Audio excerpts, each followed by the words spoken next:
Hi everyone, welcome to Backstage with Blur the Border with me, your host Surpi.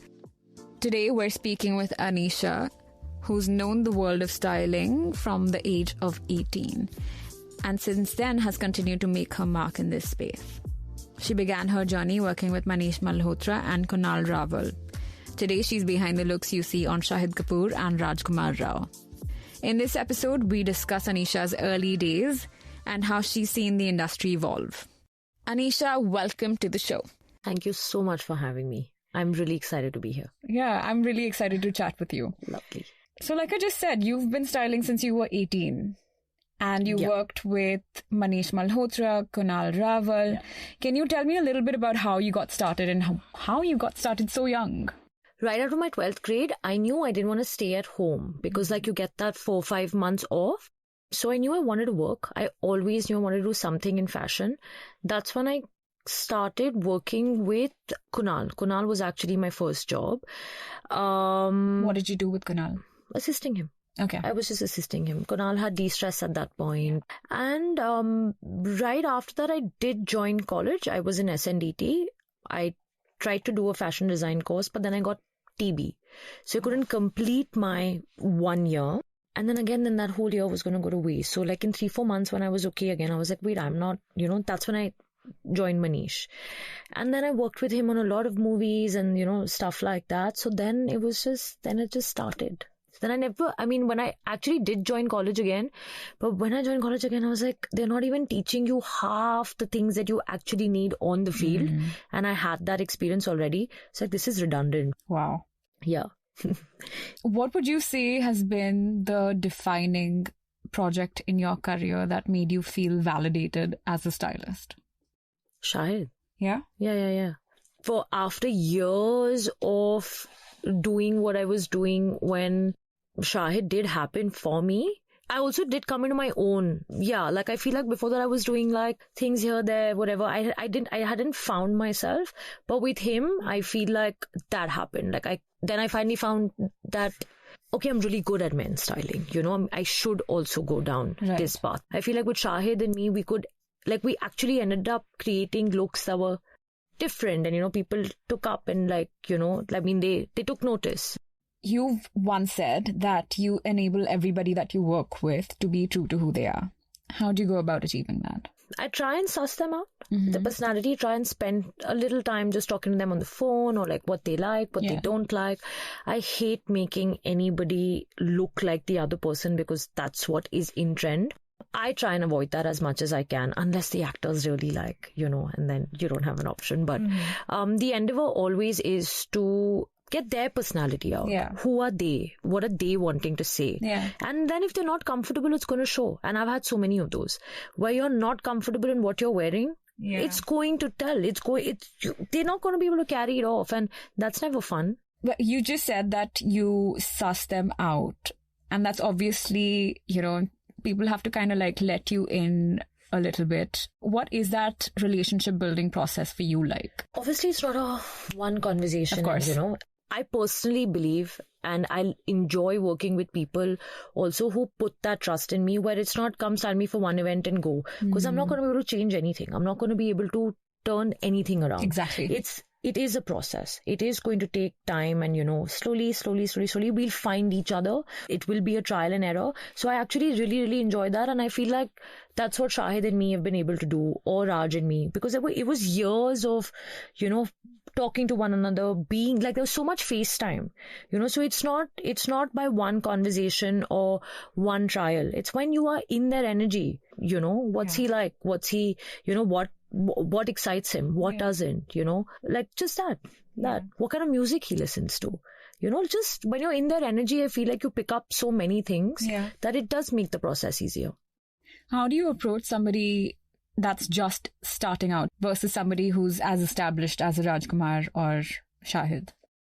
I feel like with somebody that's just starting out, there is also, and I've actually had the opportunity of styling a couple of them, they're so crowded and nobody's blaming them because it's like so many noises in their head. Yeah. I feel like they need to be handheld and, take them through, still find them, still be like, okay, you might come to me because like you want to dress like Shahid, But can you actually carry that off? I don't think so. Not yet. Yeah. We'll build that, So trust. Let's just start with, you want to be able to look good. Even if it's a classic, let's just do that. Yeah. But then there are always people in the background, in there, like the managers and all of that is there. In the middle of all that noise, if you can have that connect with that person and be like, trust, little by little. I try and talk to the PR, the managers also. Like, guys, but he can't carry that off. Let's not. Yeah. So, yeah.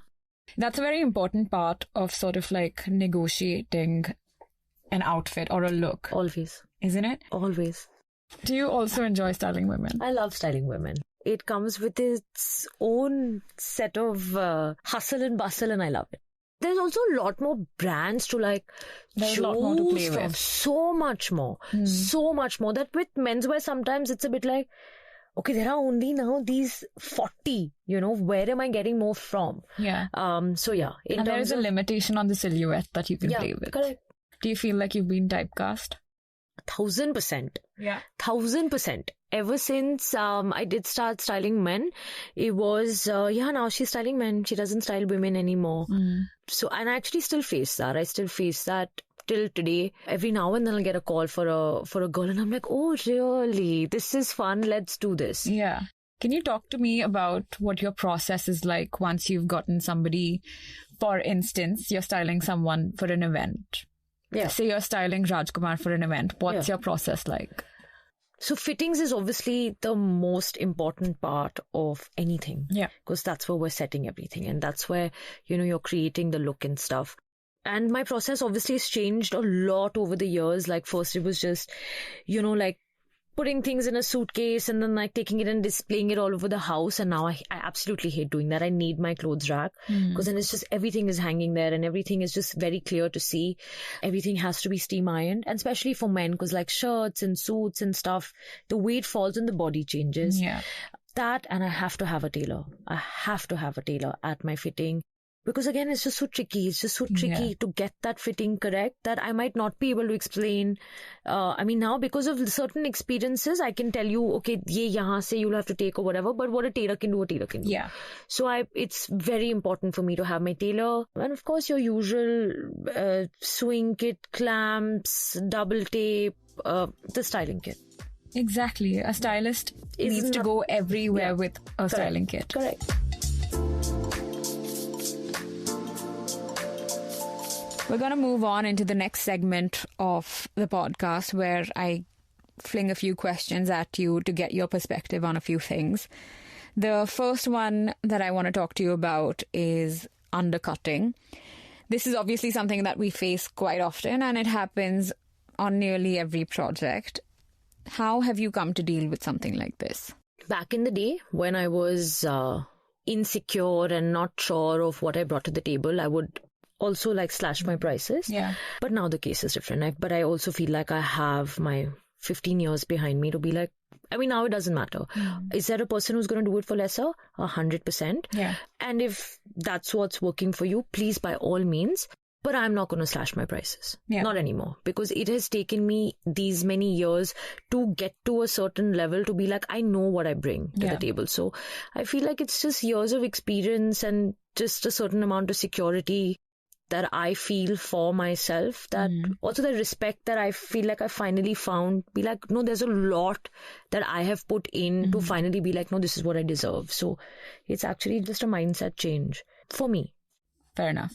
So I also wanted to talk to you about how the role of the fashion critic has evolved over the many years. A lot of the times the criticism that we might have received is not always constructive. How do you feel that needs to evolve, and is that something that you take into account when you're creating a look with any artist that you're working with? No, like how to take it into account? Because I feel like there are so many factors that just go in making a look that I can't even begin to explain the people who are sitting there and critiquing it. I'm like, like you don't even know the starting of it. Yeah. It depends on what designer wants to dress you. Are you getting the couriers on time? Is it fitting? Can we alter it? Can we not alter it? There's just so many factors, right? That like, I feel like it's easier to sit on the sidelines and like say whatever you need to, but I know what we had to go through to create that look. So like initially, you know, when High Heel Confidential was there, and you know, like back then, I mean, I know they're still there, but like back then, like when they were huge and stuff, one would get properly affected. Yeah. Are the artists that you're working with influenced at all by anything that's said online about them? Yeah. Yeah? Some of them are 100%. But I mean, I'm also not blaming them because I feel Fair like enough, it's their face, you know, I'm still just a name. You know, it's their face and like their face is on that platform or whatever. Some of them have taken it in their stride. Some of them are just like, okay, no, wait, but you know, this one said this. So what can we do better? So are those doubts creeping in? Sure. But I mean, from where I am standing, if I believe in a look, then I believe in it. Right. And if I know, okay, this one wasn't as nice, I'll be the first one to go and tell my actor, listen, I feel like we could have done better here. That actually makes a lot of sense because if you look at the people that you worked with, at least over a long period of time, like Rajkumar Rao and Shahid Kapoor, like their styling has been really rather fluid and very true to who they are as people. Correct. One of the other things that I wanted to talk to you about is the hiring process. Hiring a team is absolutely crucial to how we get any job done, and it's really important that everybody works in harmony with each other. Can you tell me what that process for you is like and what the hurdles are? I mean, because I have burnt myself so much now that the hiring process has become far stricter than, you know, what it used to be for me. I mean, even if I've just put out a post on Instagram and, you know, I get like whatever, like say 10 resumes, I usually try and check in with the people that they've worked with. Yeah. And most often than not, there is some story or something that a stylist is coming with, like, listen, this one did this with me, this one did that with me. So then in the minute there is one story also, I'm like, okay, no, this is a no-go, this is not happening. Anybody that has a certain amount of experience. And now when I'm hiring also, I make it a point to sit with them and like take them through half an hour of conversation saying, it's not a glamorous job, there's a lot of running around, timings are absolutely haywire. Yeah. You know, it can be 7 a.m. to 2 a.m. It is a demanding job. Extremely demanding. And it's also physically really demanding. Yes. You know, there's no rest. There will be days and like weeks on end when there's no rest. And and most often than not, like 3 days in and they're like, okay, I can't do this. Yeah. So what are the qualities that you look for when you're hiring? Hard work. I can teach you everything, but hard work. Because if you're not willing to do that running around, I'm not going to be able to take you through anything else. Yeah. It is not about coming on set and being there and be like, oh, listen, I worked with Shahid. It is about you running around, making sure those looks come on time, contacting the correct designers, being inquisitive, being that proactive. Okay, am I finding a new brand? How am I finding a new brand? You know, because there are so many now. So many. So if you're not on the lookout, I am doing that, you know, like in the night, like once I'm done, all the noise is out. Yeah. 2-3 hours, I'm just on Instagram, not scrolling, finding new people, finding new talent, you know, who's doing what, how are you updating yourself? Yeah. So hard work and that proactiveness, these two things. Is that how you keep yourself updated of all of the new and upcoming brands? 100%, because I mean, I can't expect them to come and tell me, right? It's usually me telling them, okay, what about this brand? What about this brand? And that sometimes that also irks me. Just like, if I can do it, what are you doing? Why aren't you doing it? Yeah. You know, how are you updating yourself? Because it's very easy for anybody to get a bit complacent and, you know, just like, I've worked for so long. But no, that for me, that hunger is still alive. Yeah. So it works for me. The job is obviously very demanding. You need to be in 5 places at once sometimes. Can you tell me what your self-care looks like? How do you look after your mental health, your physical health? Therapy for sure. Yeah. It really grounds me. It really, really grounds me. There's just, and also like all of these things that I'm going to talk about right now, it's taken me a couple of years to finally, I had no work-life balance. Everything was work. Everything was work. It was just round the clock working. But now I do make it a point to remove that 2 hours a day if I need to either just unwind with a friend after I'm done with my day and just connect. Like, you know, sometimes you just take family, friends, relationships, your partner, whatever. You take all of that for granted because the job is just so demanding, right? You're just it's all consuming. Okay, no, wait, sometimes. I need to figure this out right now. And nobody gets in. They're like, why are you on your phone so much? I'm like, my work is on my phone. But also realizing now that beyond a certain hour, people can't get in touch with me, like don't call, like if I don't have anything really of that urgency until and unless it's an event tomorrow, I'm not taking calls, not taking work calls after 9 p.m, know, so just like setting those 9 rules. 9 p.m. is also quite late, but that is the job. Yeah. Because like stores and stuff are open till 10 or whatever. So with my assistants, I have to tell them like, guys, I'm not going to be available now. Ask me whatever you need to know. Otherwise, I'm now talking to you at 8 a.m. in the morning. So just those little healthy practices for myself. And I'm actually a huge advocate of training and therapy. For me, these two are non-negotiables. Like I can't. I need that, because it's just clearing the clutter, that's very, very important. And what you said earlier on, you can't do it for everyone else, but you can do it for yourself. I actually don't want to do it for anybody else now. And because I've been doing this, there's so many people who project like stuff onto you, and even work-wise, like there's so many people that just project things on you. And initially I would have, internalized that, taken it personally, felt a certain way about my ability in doing my job and stuff like that. But now, because that discernment can happen, that I'm like, actually that's your battle to fight. I'm fighting mine. So you do you, I'm going to do me. So it just overall makes you, because when you're calmer, you're going to be able to deliver better. Exactly. When you can think straighter, you're going to be able to direct better, even to the team, even in communication with other people. Just so much clarity. Yeah. That I feel like is important. Thank you for that. That was actually really insightful. So moving into the next segment, which is all about homegrown brands. We were just talking about how we keep ourselves updated. And of late, there has been a huge spotlight into Indian arts and crafts. And there has been a huge boost of the number of brands that we're seeing come up. I'm going to give you categories, and I want you to tell me what your favorite brands are in that category. Okay, so what's your favorite brand for casual or everyday looks? Women, men. Menswear. Prakhar. Prakhar is lovely. I love some of the sets that he's doing, his shirts. The textures are really good. There's this other brand that I absolutely love called I Am Work in Progress. I Am WIP. Love. I love what she's doing. What about ethnic wear?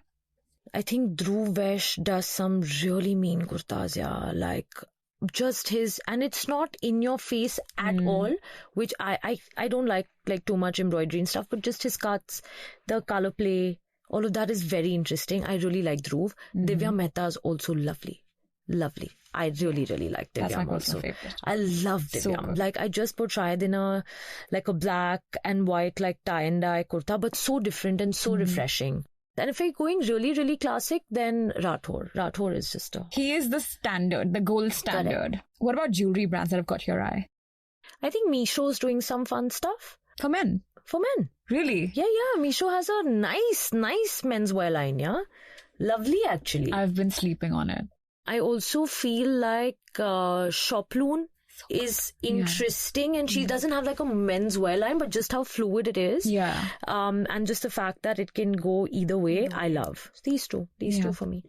We've been seeing a lot of international celebrities in homegrown labels. For example, like Megan Thee Stallion and Cardi B were in Gaurav Gupta recently. Yeah. If you had to style an international male celebrity, who would you style them in? Who would I style them in? Yeah. Timothy, 100% for me. What a clothes horse. Yeah. What a clothes horse. I love everything that he comes out with, is just, he's having fun. Sahil and Neja. I feel like if Sahil and me sit down and create a look for him, it'll be bomb. It'll be different. I'm sure. It'll very nice. Dipit from Line Outline. Yeah. His cuts, I just put an actor in one of his suits. His construction is out of the world. It's one of the newer people. Just the finishing and everything is top notch. I feel like he'll do something really nice also. What are you most excited by in the future of homegrown brands? There's a couple of them that you've named that have been a recurring theme over the course of the many stylists that I've spoken to. What do you think is it that the brands can do to sort of become a lot more visible and a lot more appealing to the Indian audience? I feel like the appeal is going to take some time. Why do you think that? I feel like it is still your metros really that know about them and stuff like that, like your metro cities. Like, even though I know your smaller 2-tier cities and stuff are with it, it's not like they're not with it. They're very with it. Yeah, like absolutely, because like Zara's everywhere and social media's everywhere. But I feel like for people to still, like, the price points are still a little, I'm guessing people wouldn't want to spend so much at this point. And I know the minute that they also go in mass production, then the quality is going to reduce. I mean, there's a little time. There's a little time for everybody to get with it. And also I feel like menswear is still evolving here. It is, yeah. It's like, I don't know a lot of people who'd be able to carry prakhar. It's true. It's lovely. It's very nice. But I feel like for that, like, men also need to start having that confidence, which I actually don't see in a lot of men, to be able to carry that stuff off. Okay, so we're moving into our next segment, which is essentially questions from young budding professionals in the industry. Okay, so the first question is, how do you help clients find their personal style?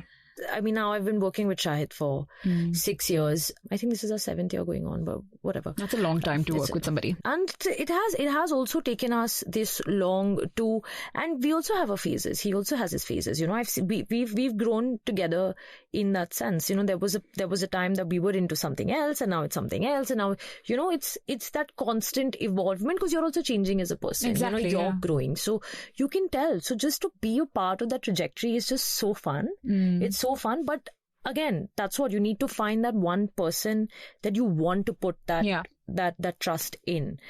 And just like how he's putting his trust in me, I'm being able to do the same with him. So I actually do understand. I understand what his reservations are, but he's also very giving in that sense of he's happy to try whatever you throw at him, and if it's not working, it's not working. Yeah. So he also gives me that space. So it's a give and take. And along working with one another, when, like, just how, like, I pick up things from his personality, so does he. Yeah. So he's also, like, calling me out on things if he ever needs to. Like, he's also figured me out as a person and stuff. So it's a very healthy working professional relationship. It's required, isn't it? 100%. It is actually my most satisfying creative collaboration. Because he also cares. He also cares about how he looks. There's always time given for fittings, and like he actually cares. I've had way too many people just like, no, we don't want to do fittings. I'm like, bro, if you're not going to do fittings, how am I turning that look out? It's not a magic wand. It just doesn't happen where I'd be like, the alterations have to happen. It has to fit well. And with menswear, fitting is everything. Yeah. It's everything, so you can't, if you're complacent, you're going to look complacent, but then the blame comes on you saying, oh, she's not cracking it. So you have to meet each other halfway.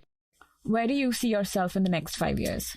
So, I've started styling a lot of movies, which I'm really enjoying. Really, really enjoying creating those characters, building something right from scratch, jamming with the actor, jamming with the director, building those mood boards, reading those scripts. I'm having a lot of fun. So I actually do see myself doing a lot of that. Eka said that, that she really enjoys the build up to a character. Oh, absolutely. And telling that story. 100%. And because now in the last 2 years actually, I've been very fortunate to do some really, really fun stuff. Like I did Farzi with Shahid. We have another movie coming up called Bloody Daddy, where I got to style the entire film, not just him. In Farzi, I styled just Shahid.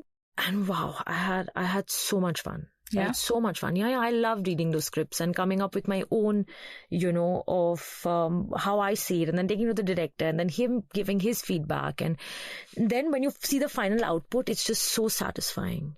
So Anisha, that's a wrap on our conversation. Thank you so much. Soon. But yeah, thank you. Thank you so much for having me. I hope you've enjoyed yourself. Oh, too much. And that was our chat with Anisha. It's so refreshing to have a candid chat with another stylist in the industry. If you like this episode, please follow us on your favorite streaming channel.